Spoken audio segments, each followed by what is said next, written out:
This is Sound Experience, the show that explores the vast world of audio production through the experiences of our guest and the ears of your host, mixing engineer and producer Tim Dolbear. Hey, welcome to Sound Experience, powered by EnterTalk Radio, the voice of the music business. I am your host, Tim Dolbear, coming to you live from Eclectica Studios in Austin, Texas. Hope you are doing good, and I super appreciate you tuning in and listening to us, taking us with you wherever you're going, and hopefully the information we'll give you will help you out in different ways. And if not, feel free to email us that it didn't, as well as questions about stuff you'd like us to answer, or anything that we want to, you want us to expand on. We always love to hear from you. Contact information is, of course, on the page that you were at to get this program at, or you can just email me at timdolbear.com, tim@timdolbear.com. Big shout out to our sponsors helping us make this happen. Front End Audio, your ultimate pro audio dealer, and Source Connect by Source Element, which is the amazing HD software that we use that allows me to tap into the station in San Diego from my studio here in Austin, Texas. It's basically replaces everything an ISDN line does, plus it allows us to do real-time control of digital audio workstations remotely, which is absolutely amazing if you're doing ADR work and such. So, all right. Well, let's see what all's on the docket today. We just had AES finish up in Los Angeles last week.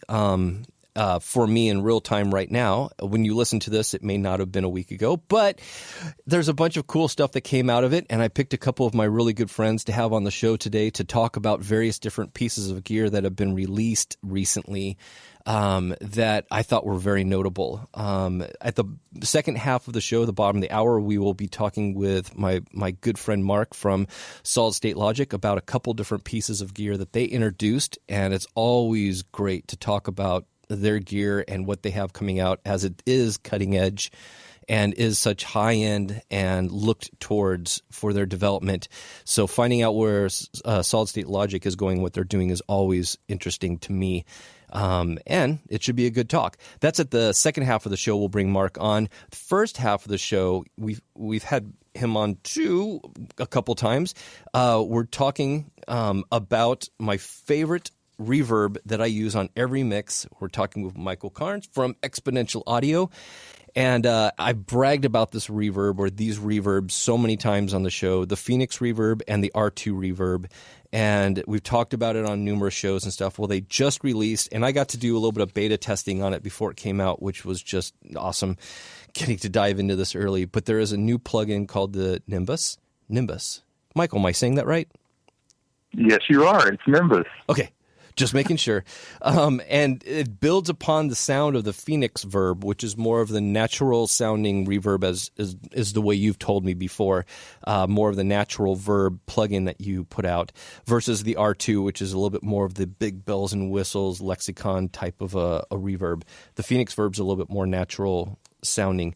And the Nimbus has stuff that I have never seen, and actually some stuff that I'd never thought about putting on a reverb plugin.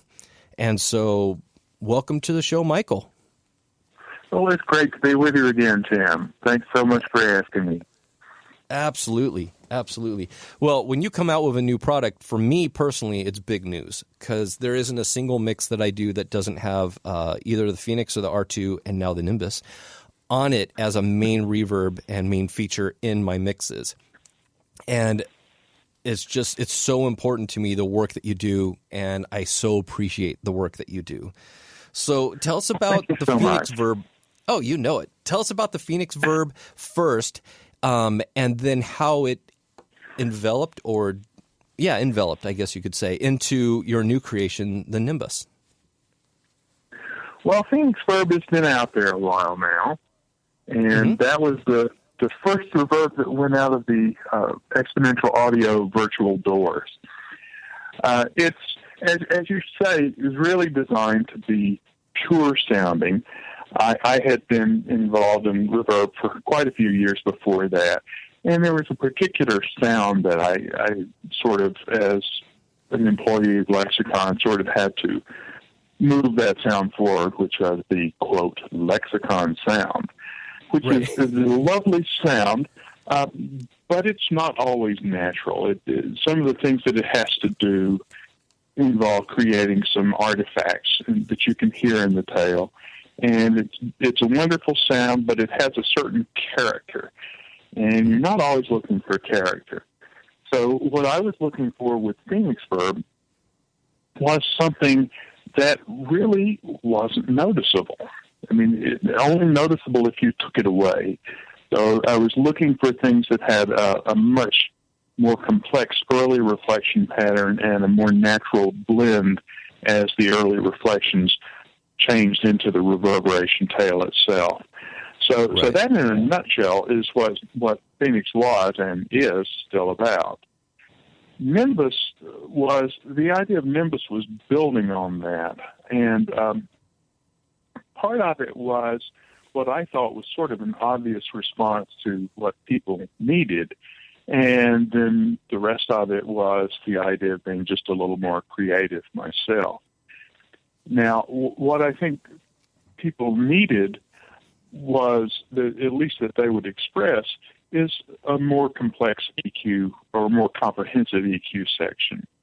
Mm-hmm. I added bandpass and notch filters, split out the early EQ and the reverb tail EQ, and they're separate in R2, but not in Phoenix Verb. So I brought those out separately, and then also added an EQ on the input.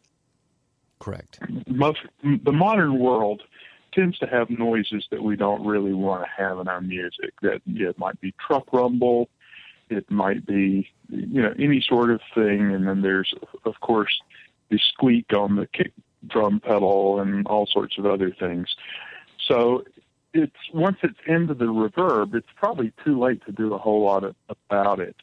So my idea of putting some EQ on the input itself just keeps that stuff out of the verb, and also gives you yet another place where you can exercise a little creativity if you want. One of my friends described one of the EQ tricks as the Abbey Road trick, which is essentially a wide band pass. It's you bring the Q way down, and it leaves some of the very lowest frequencies out, some of the very highest frequencies. You can tighten that up a little bit if you're doing voice or something like that with a more restricted band, pass band, so you can keep sort of all of the other stuff out. Right. So anyway, that was the thing that I thought everybody would tell me they would like in a reverb. A few people did. I definitely find that very valuable, because I've always had to put EQs before or after to help focus the reverb into a spot in my mix spectrum. For instance, if there's a lot of electric guitars taking up the 2K room, there's vocals up there also, there's snare drum also, and I have a little bit of a scoop and area room around 800-900 hertz. Sometimes it's nice to put the reverb there to help fill that in. So, yeah, it's been very cool. And besides, with an electric guitar, that's got a very restricted bandwidth anyway. I mean, there's not a whole lot in there. Well, there's a whole lot of 60 hertz a lot of times, and you really want to get that out of there. And then there's most of the time not much above 3K or 4K, so you might as well dial that out while you can and leave some room in the mix for other stuff. But sort of moving into a few of the more creative things, and I think they sort of appear more obvious when you get to them. Yes. And I put the tail suppression in that category. Everybody's worried about getting as much stuff into a mix as they can, unless it's like a folky thing with a voice and a guitar and nothing else. But you've got, whether it's in post-production or whether it's a really active rock mix or something like that, you've got all this stuff that you're trying to squeeze in there. And you may have a reverberation that's just fine for when the guitar solo is sort of sailing away, but a little bit too much when everything else is busy.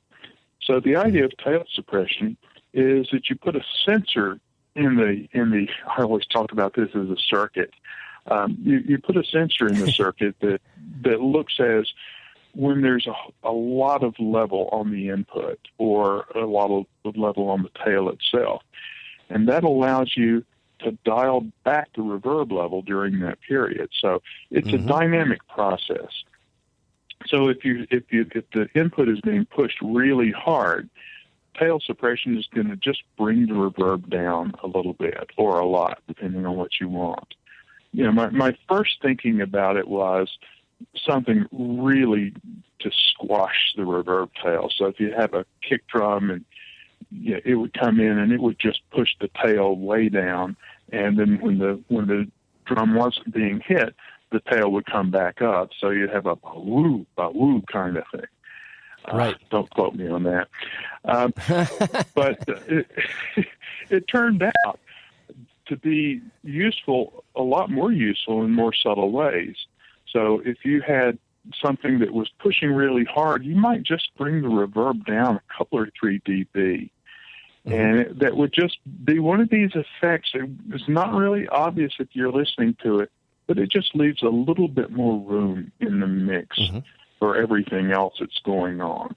So that's turned out, if there's anything about Nimbus that's a big hit, it would seem to be tail suppression. Absolutely. Absolutely. And then the place where I got a little crazy was this whole warp circuit. There were a few things that are, again, kind of obvious when you do them. The first part in warp is a compressor expander. And the idea behind that is, okay, you've got a compressor that's bringing up the lower levels of your input signal. So you can have a little bit more reverb when the signal is softer. And you've got all the regular controls that you have for a compressor. You've got attack and release times. You've got a knee and the amount of compression that you want to add. There's one other little thing in the compressor, which is, I call it cut, for lack of a better word, and it's a lower threshold below which you're not going to compress. And the idea of that is, let's say you're compressing a guitar signal. There's going to be some low-level stuff. Maybe it's a little handling noise as you clamp down on the strings in preparation for a new chord or something like that. Or if it's a voice, it's sort of wandering around noises, it's footsteps and things like that from the singer. And you don't want to compress that stuff. So this is a low level that you just, between the cut level and where the threshold is where you do all the compression. But you can turn that around and turn that into an expander. Just move the compression value below 0 dB. And what that does... To clarify real fast, you're compressing the tail, or are you compressing the input signal? I'm compressing the input. Thanks for that. I was just wandering off without being too clear about it. You're compressing the input or expanding the input. Expanding the input has the effect of just putting a reverb on the louder parts of the signal. So there may be things like, let's say it's percussion. You can tune this to a drum kit in a pretty interesting way, so that the lower parts, maybe it's the hi-hat, or maybe it's a little bit of something that's softer, will be expanded right out so that it doesn't go into the reverb, or not much of it goes in. But the big whacks on a snare or overheads or something like that will go. It's just another kind of a flavor that you can add to that. Once you go through the compressor expander, you go into another optional circuit that's part of warp, which is an overdrive. Now, this can be turned off completely. Overdrive, this was not about making a fuzz tone. That's what Excalibur is for. Overdrive is more along the lines of what analog sorts of reverbs, and there really are only a few analog reverbs. There's springs. I'm not in that territory. But there's also plates and chambers. And both of these actually have analog drive circuits. In chambers, it's generally an underpowered amplifier that's pushing the speakers in the chambers. And in the plate, it's just the drive electronics for the transducer that's activating the plate itself. And that's really part of those sounds, and especially in chambers. If you're in a facility that has a really nice chamber, and granted there aren't that many, they will use overdriving the chamber as part of the sound. And you're talking about maybe 100 watt amp, maybe a little bit more down there, and they're just pushing the living daylights out of it. Mm-hmm. So that's what this was about. It's a circuit that can add either just second partial or second and fourth partial or a little second and third partial.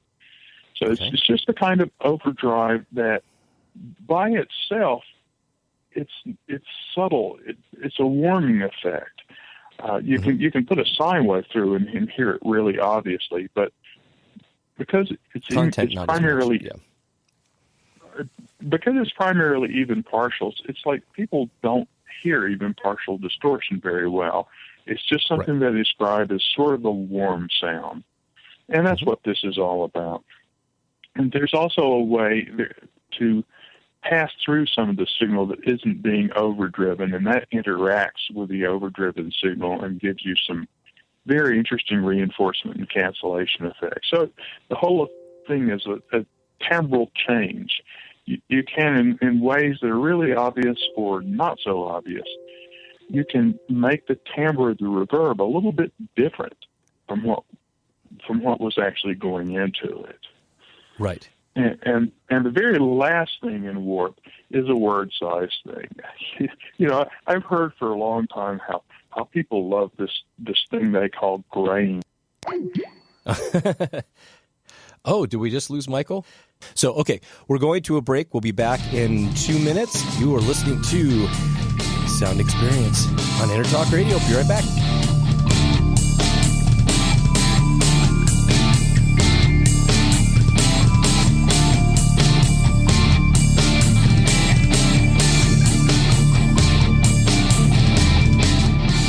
Hi, this is Tim Dolbear, host of Sound Experience here on Intertalk Radio. And Source Connect by Source Element is the essential tool that we use to link between my studio in Austin, Texas and the WS radio station in San Diego. Now with Source Connect, not only can we communicate in real time and with HD audio, but it's synced up and is of a high enough quality that I can use it for real-time ADR work, remote recording and overdubbing, and it even allows me to remotely control a DAW. Source Connect by Source Element, affordable, high-quality audio and video connection over the internet for all of your production needs. You know what's all around you every waking moment of your life?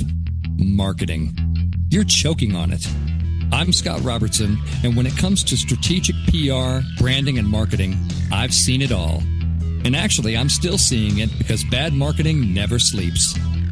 Join me each week on May the Best Brand Win, right here on Intertalk Radio, and learn how to make the marketing for your brand unforgettable. Girls are talking rock again. And people are listening. Today we're talking bands. Let's talk promotion. Red Giant promo, graphics, EPKs, video, photos, social media, and brand building using content marketing. But let's talk studio at CCMA, which is events, rehearsal, tour prep, piano, guitar, voice, rock band, lessons, workshops, and clinics. Yeah! Both proud sponsors of Girls Talk Rock. Well, get the lowdown on these services and contact me, Tracy, at girlstalkrock.com. Are you serious about your music? Are you ready to run with the big dogs? The experts at Pitbull Audio have the gear to get you into the game. From leading manufacturers like Mesa Boogie, Fender, Pioneer, and American Audio. To sound your best, you need the best. Pitbull Audio can deliver in rehearsal, on stage, and into the big time. Dropping beats, shredding guitar, or making the crowd roar. Whatever you dream, Pitbull Audio can help make it happen. We are Pitbull Audio. We want you to play it loud. PitbullAudio.com.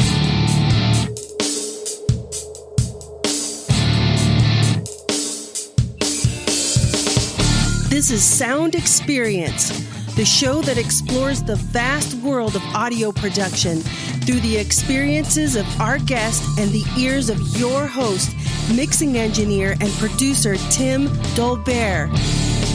Hey, welcome back to Sound Experience. We're on Intertalk Radio. We appreciate you tuning in to us. We're into the second segment, and we're talking about the Nimbus plugin from Exponential Audio. So Michael is back with us now. We got him back on. So let's just finish up some of the last really cool details about this. We had just finished talking about the word size control and some other things. that does. So, Michael, tell us more. We had a near miss from an asteroid. I had to run, so that's why I was. Yeah, exactly. I think you probably took care of what I needed to say about word size. It's one of those things that I would always hear from people is they have some sort of nostalgic feeling for stomp boxes and various things like that. And of course, that's just quantization error. They call it grain or various things like that. And one of the tricky things in the floating point, in the plugin world these days, it's all a floating point world. And once upon a time, floating point was the sort of place that you only dreamed of going. It was so demanding of a processor that anything you did in floating point would take you just eons to get done. And now the shoe's on the other foot. Floating point is the natural way that computers talk and do math, and it's probably the most efficient. So the real trick for me was figuring out how to emulate some of the non-floating point stuff that was part of these earlier processors without killing the performance of things.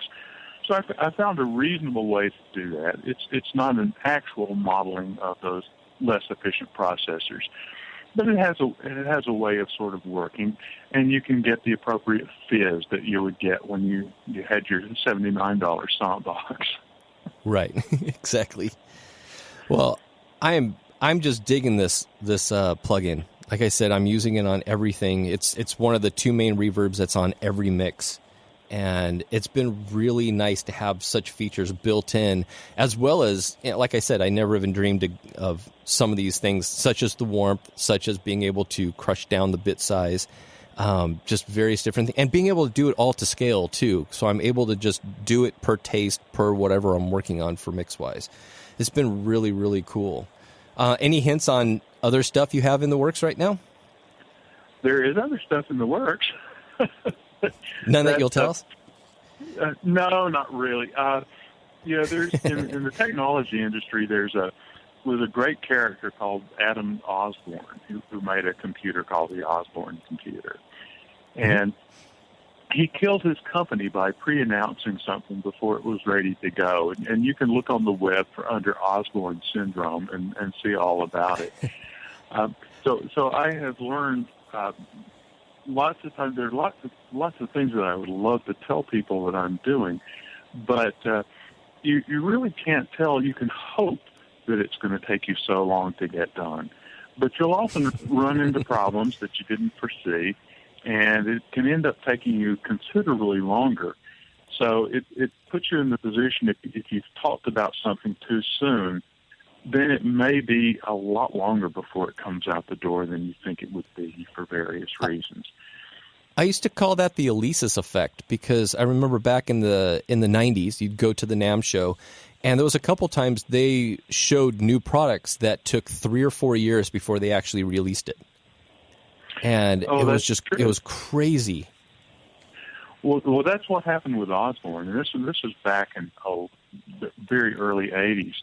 His Osborne 1 was a little luggable computer in those days. You remember luggable meant that you could, with a forklift, pick it up and carry it somewhere. Yeah. And it was a popular machine and sold well, and he started saying, well, just wait till you see the Osborne 2. It's incredible. And Osborne 1 sales dried up completely, and the Osborne 2 never came to market because he didn't have the money to fund it. Whoops. So it's one of those things. Occasionally, you'll find there's someone who is displeased that they weren't given the opportunity to wait a year and buy something. But that's just not the way you can do things. So you try to do the best you can. You give people as much honest lead as you can, but you really want to make sure that something's well tested and really ready to go and do some work for people before you start talking about it. Cool. So on the Nimbus. Oh, go ahead. Please, sorry. Go ahead. Oh, no, I was just going to say. I love delays. Delays are awesome. Isn't that the truth? You go ahead. Okay.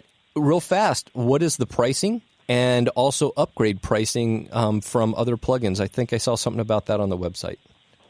Yeah, we had an introductory period, which is over now. The pricing now, full pricing is $199, which is actually what Phoenix Verb came out at 3.5 years ago, something like that. There is an upgrade path, which is $139. Now we ran into some issues. PayPal decided to have a global meltdown with some of their invoicing things, and it's been a nightmare for us. And I don't want to do it that way again, so I'm actually investigating a method that's a little bit smoother for both us and for customers. So that'll come back online, hopefully not too far, maybe just a few days or a week or two.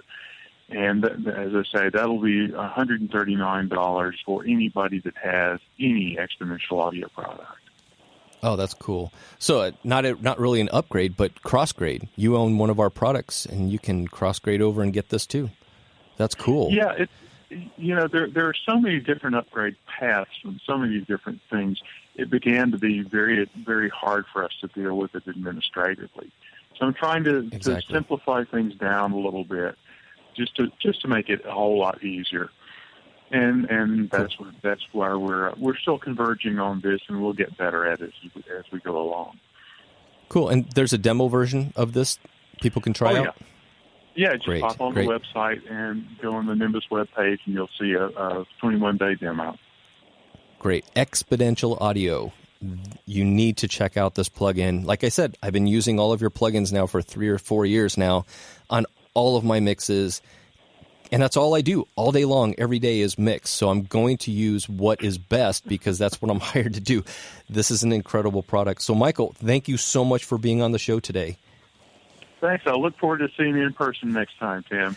Well, NAMM show. I will be at NAMM one way or the other. If I have to hitchhike, I will get out there to it. And so I look forward to hanging out with you. If I see you on the road, I'll stop and pick you up. Nice. Great. Oh, that sounds wonderful. Cool. Actually, it would be cool for you to pick me up, but if the fact that I'm actually hitchhiking and I'm going from Austin to Los Angeles and I'm in Utah, that's just something's wrong. So I did not follow the right path of hitchhikers. So awesome. Well, thanks for joining me. Anyway. Exactly. So I also have on Marc DeGeorge from SSL, Solid State Logic. Can you hear me, Marc? Yes, I can hear you. Can you hear me? Fantastic. Yes, I can. Welcome to the program. Oh, thanks for having me on again, Tim. Appreciate it. You know it.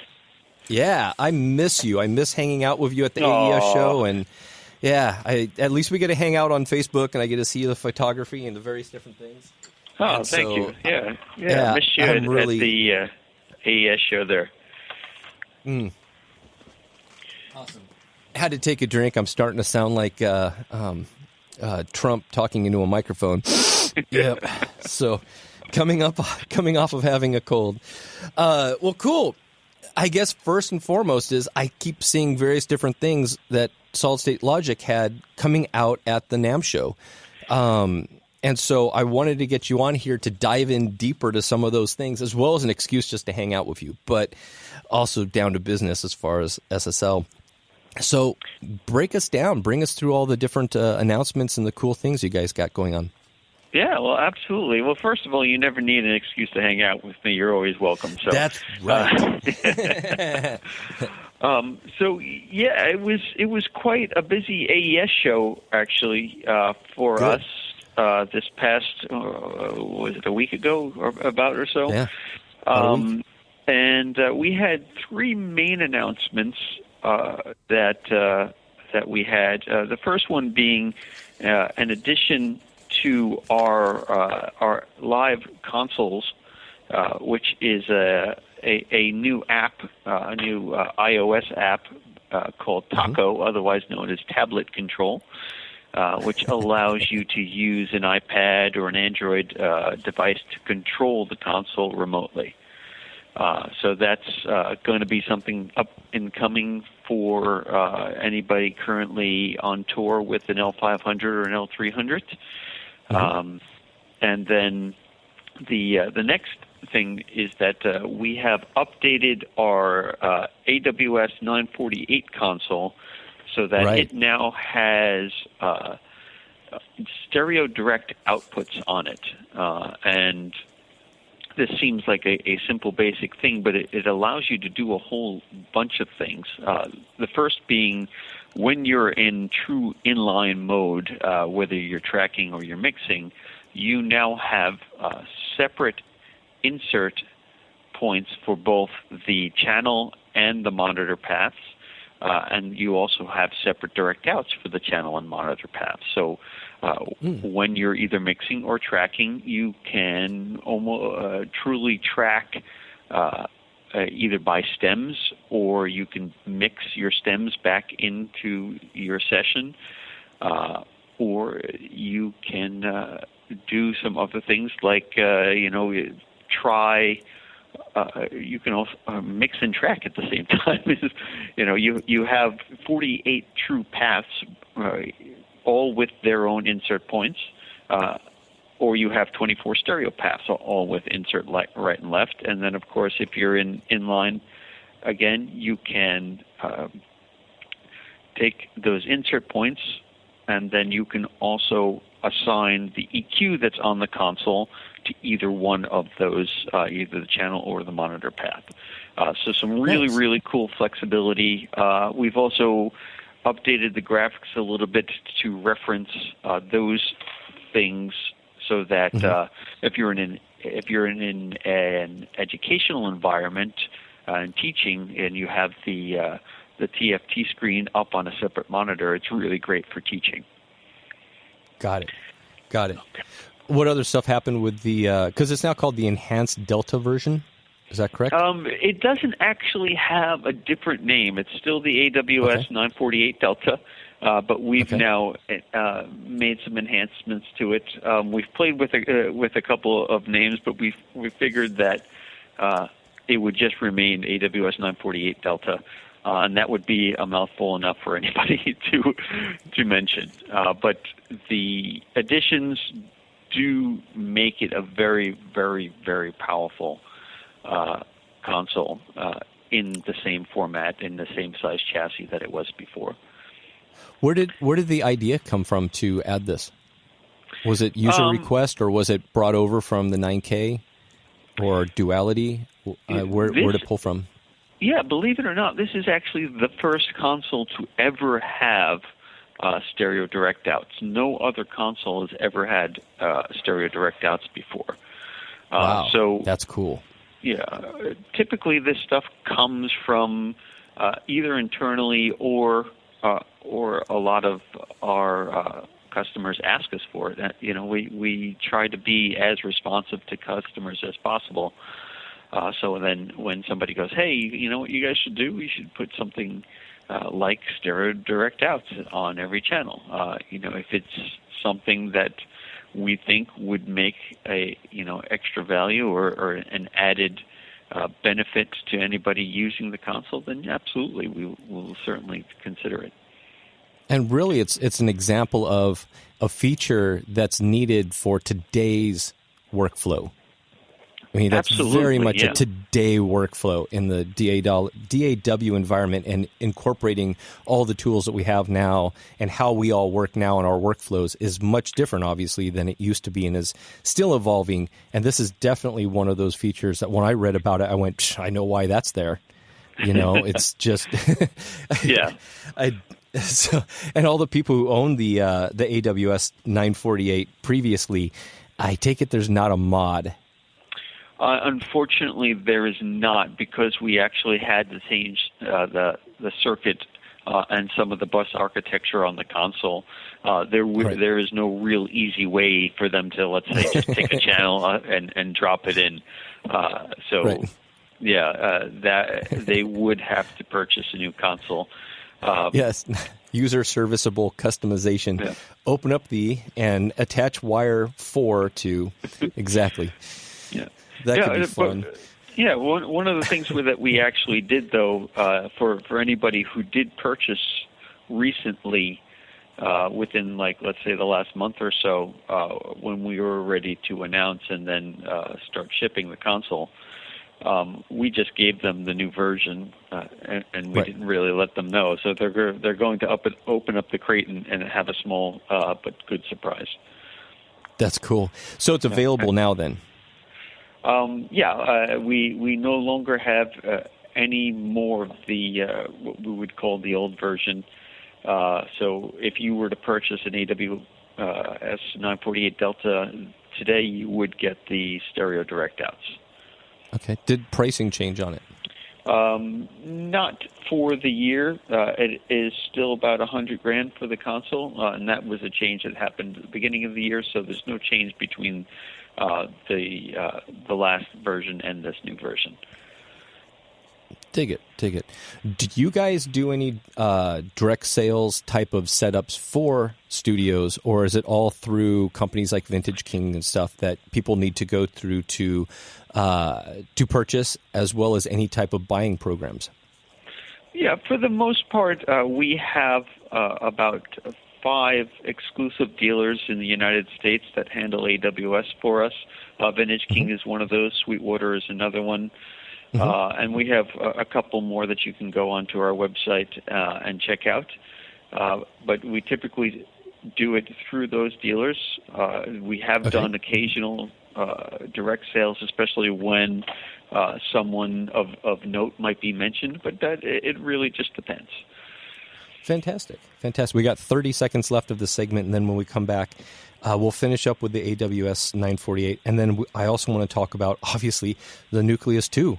Suddenly there's a new version of it. So that is correct. We did just announce a second version of Nucleus, which has some really, really cool features and really opens up the possibilities of using Nucleus in a whole bunch of different environments.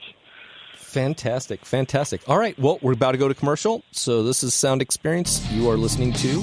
We appreciate it. And we'll be back after these couple messages in 2 minutes.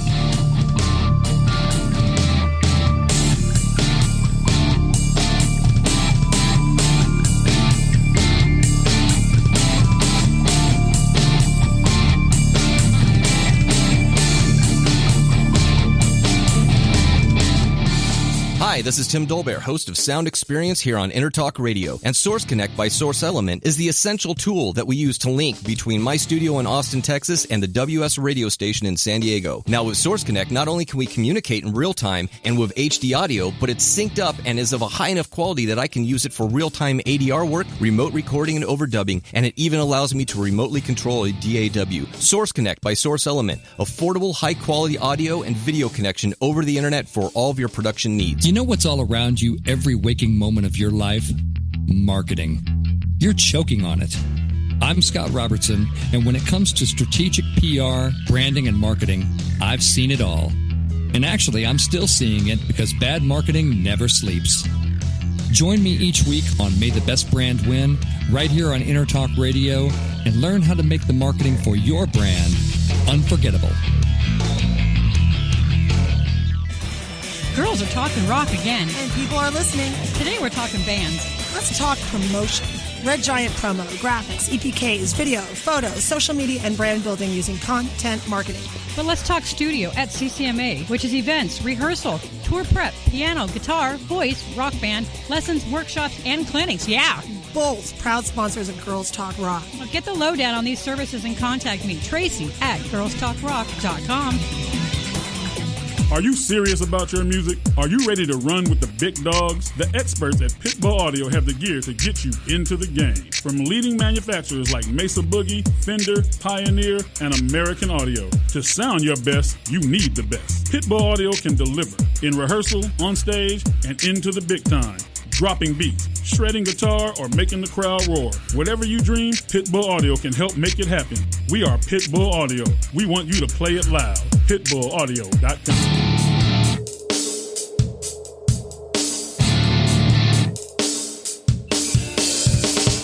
This is Sound Experience, the show that explores the vast world of audio production through the experiences of our guest and the ears of your host, mixing engineer and producer Tim Dolbear.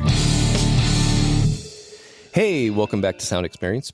powered by Intertalk Radio, your voice of the music business. I am Tim Dolby, your host, coming to you live from Austin, Texas, and we are on with Marc from Solid State Logic, and we are talking about various different pieces of new gear that have been developed and have been shown over at AES 2016 in Los Angeles. It just happened for us in real time a couple weeks ago.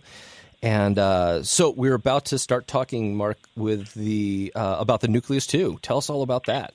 Yeah, well, we've kind of added and changed a bunch of things on the Nucleus, some of it being customer requests, and some of the things that were a bit more forward-looking towards what we think is going to be a part of the future studio. So the first thing, number one, is that we've added an input for TalkBack. There's an XLR on the back and a big square TalkBack button. So now you can plug in. Oh, thank you. Yes, there you go. Request number one. We've taken care of for everybody. Yes. So that was a big request by all Nucleus users, and so we added that in.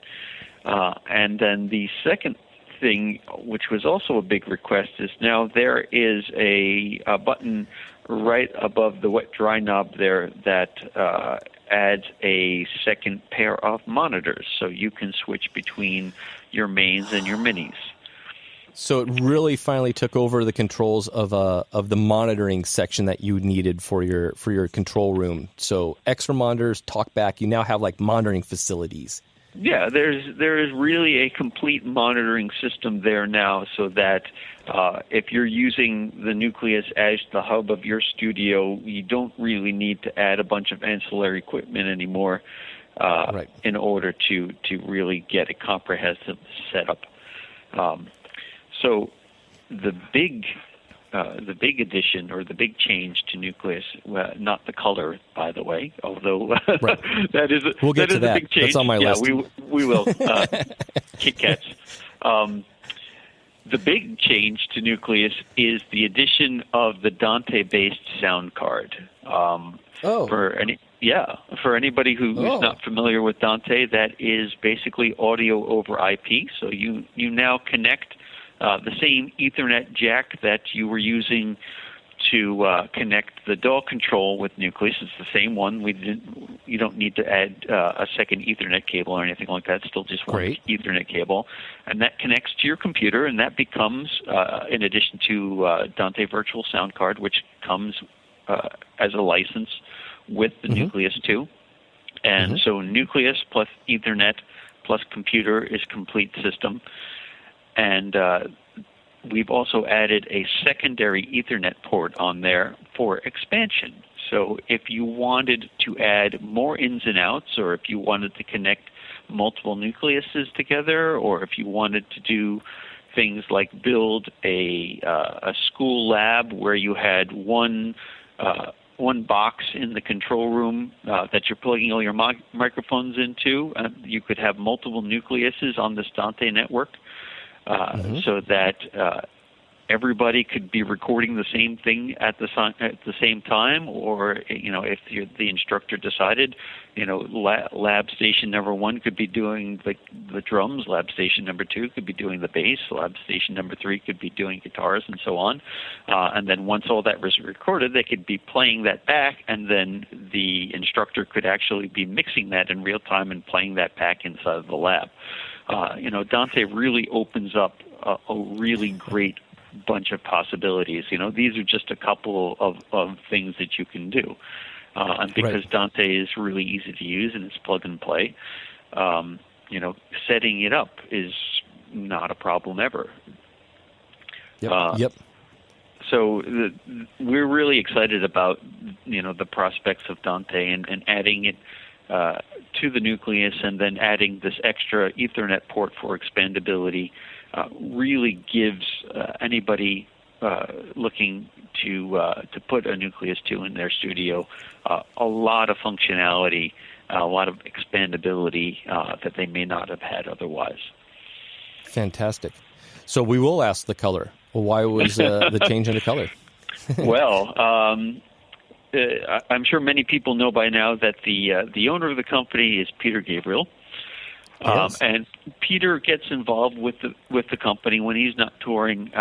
When he comes and visits our office in the UK in Oxford, and we have what we call blue sky meetings, which is basically a big brainstorming session, and it's everything from future technologies to what we're doing now and what we could be doing better and everything like that. And at one of these meetings, we introduced the concepts for Nucleus 2. And we had two different color versions of Nucleus 2 out. And, of course, the first one was the same black that Nucleus 1 was, and the other one was the new cream-colored version that we put out. We put them both in front of Peter, and guess which one he picked? I'm guessing the one you released. You are correct, sir. Yes. It's good to be the king. So this was actually the choice of Peter Gabriel himself. I know there's been a lot of comments and concerns about it near and far.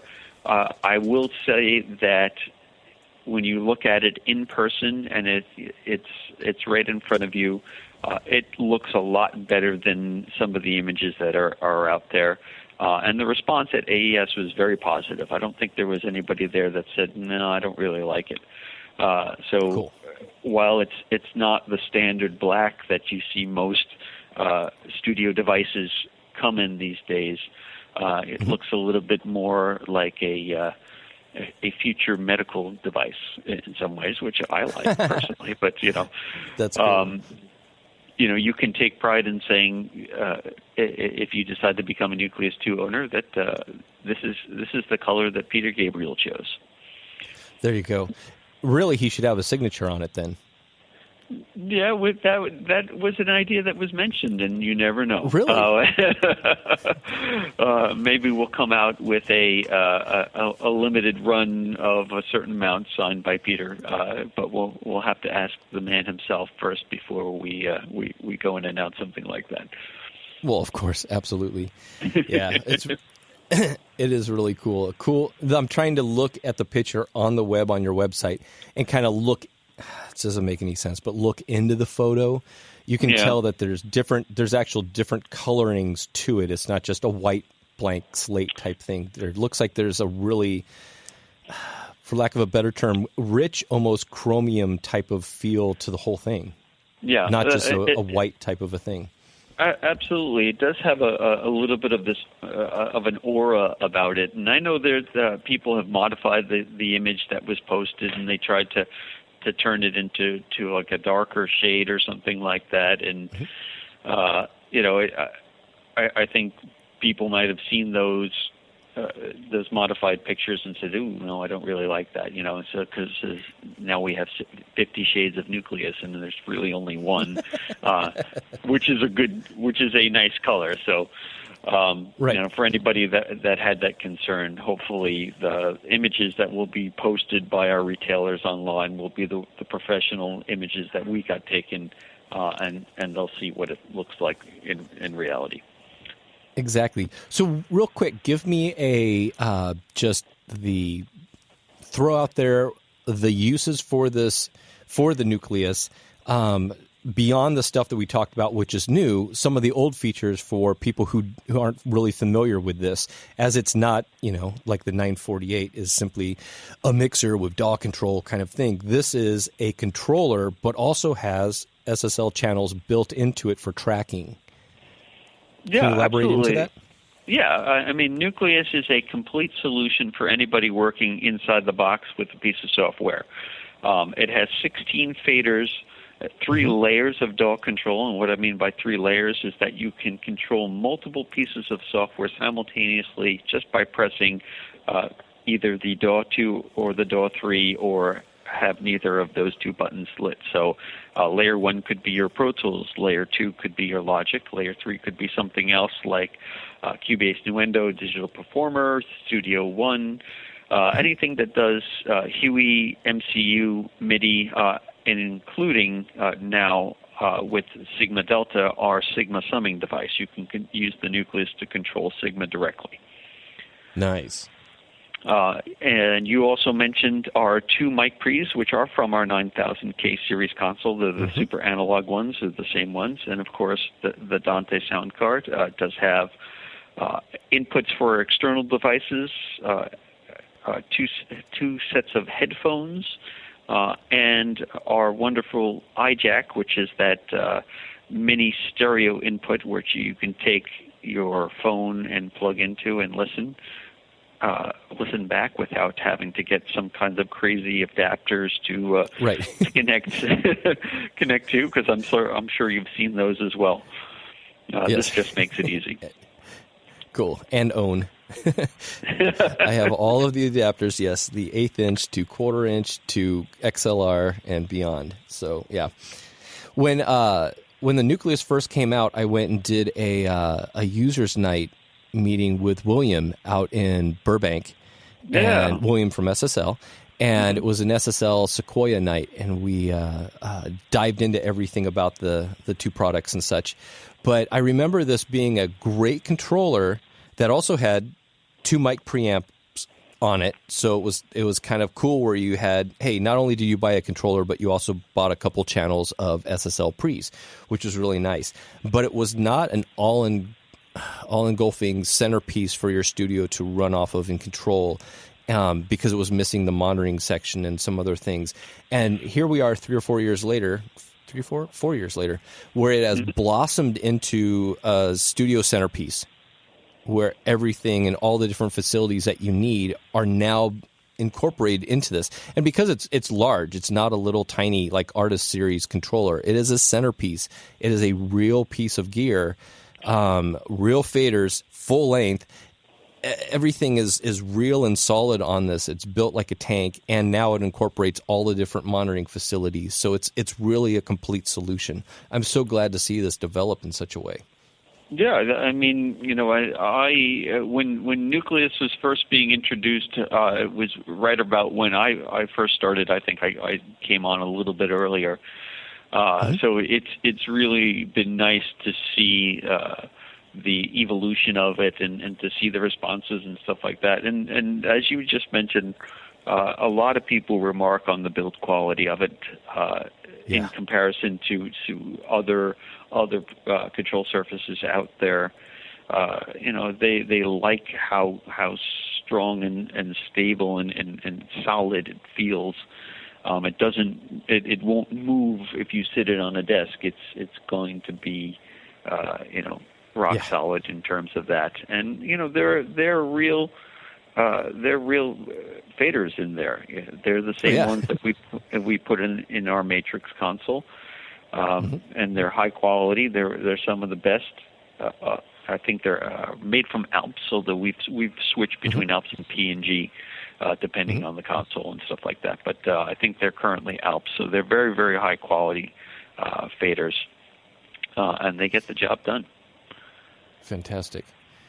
What's the availability on this and pricing? Pricing is $56.69, which is actually the same as Nucleus One. We did not raise the prices at all, although with the Dante we could have.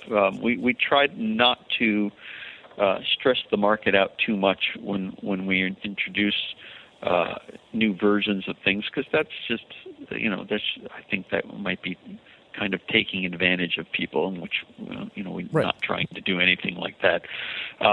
We will have stuff in about, I believe, about a month. So mid-November, we should be shipping to our retailers.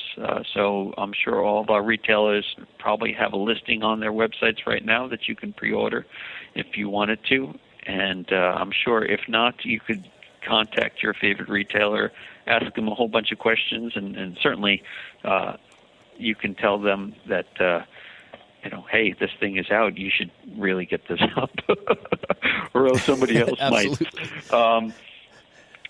But shipping November, and there should be a decent amount for our initial build. And one of the great things about it is that because it does share a lot of similar hardware with the Nucleus One.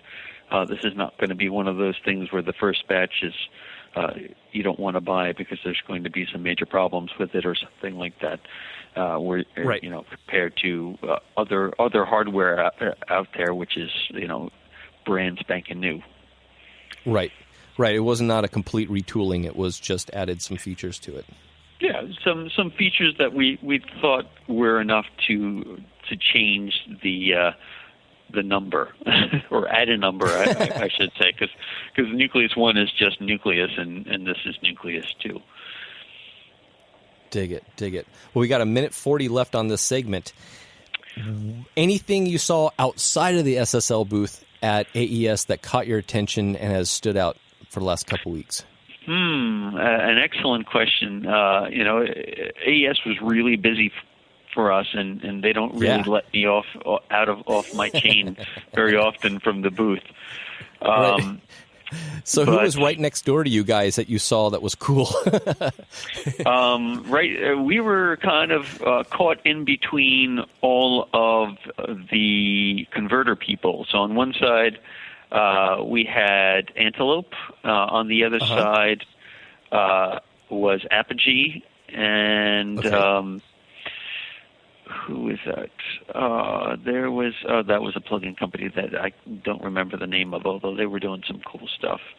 Some of the cool stuff that I've seen and or heard, Ocean Wave's new smaller size monitors sound amazing.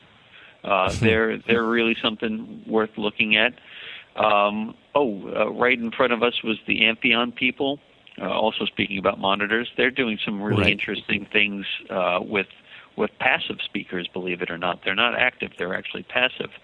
And they feel that they can get a superior sound that way. So that's something very cool and worth checking out too. Okay, we're out of time. Here we go. We're down to like a couple seconds, and I need to say thank you so much for being on the program. Thank you for sharing all of this, and anytime you want to come on, you just give me a holler. Thank you. And we'll talk offline, too. Yeah, of course, absolutely. And always glad to be on. Thank you again for having me, and I will see you somewhere on the road. Sounds good. All right, you've been listening to Sound Experience on Intertalk Radio. Now, go make some music. Hi, this is Tim Dolbear from Eclectica Studios. I'm a full-time mixing and recording engineer. I work with Grammy winners, labels, and indie artists, using state-of-the-art digital mixing and restoration tools and the very best in analog gear. Really, though, it's my ability to bring tracks to life and fulfill your vision for your music. This has made me sought after by producers and artists worldwide. So spend your time working on music and not chasing a mix down a rabbit hole. Go to timdolbear.com and check out our free one-song mix offer. This is Jackie Bertoni from Jackie's Groove. Come join me weekly on my journey through the music business as I take you behind the velvet rope, interviewing industry notables such as Al Di Meola, Michael McDonald, and Al Jarreau, to name but a few. Listen to their stories on being in the studios recording #1 hits and onto the stages throughout the globe. Allow me to be your music historian. You can hear me live every Monday at 2 p.m. and every Wednesday at 12 noon Pacific Standard Time or 24/7 on jackiesgroove.com. Ready to get your groove on? You know what's all around you every waking moment of your life? Marketing. You're choking on it. I'm Scott Robertson, and when it comes to strategic PR, branding, and marketing, I've seen it all. And actually, I'm still seeing it because bad marketing never sleeps. Join me each week on May the Best Brand Win, right here on Intertalk Radio, and learn how to make the marketing for your brand unforgettable. Are you serious about your music? Are you ready to run with the big dogs? The experts at Pitbull Audio have the gear to get you into the game. From leading manufacturers like Mesa Boogie, Fender, Pioneer, and American Audio. To sound your best, you need the best. Pitbull Audio can deliver in rehearsal, on stage, and into the big time. Dropping beats, shredding guitar, or making the crowd roar. Whatever you dream, Pitbull Audio can help make it happen. We are Pitbull Audio. We want you to play it loud. PitbullAudio.com. Hey, it's Catherine from Listen Local Radio. Moe's Guitars has proudly served the San Diego music community since 1975. Specializing in guitars, basses, mandolins, banjos, and ukuleles, they buy, sell, trade, and consign. If you're looking for lessons, repairs, accessories, and cool gear, you found the right place. Located in downtown La Mesa Village, stop by and check out their digs or visit mozeguitars.com or their Facebook page. mozeguitars.com, 619-698-1185. This is Jackie Bertoni from Jackie's Groove. Come join me weekly on my journey through the music business as I take you behind the velvet rope, interviewing industry notables such as Al DiMeola, Michael McDonald, and Al Jarreau, to name but a few. You can hear me live every Monday at 2 p.m. and every Wednesday at 12 noon Pacific Standard Time or 24/7 on jackiesgroove.com.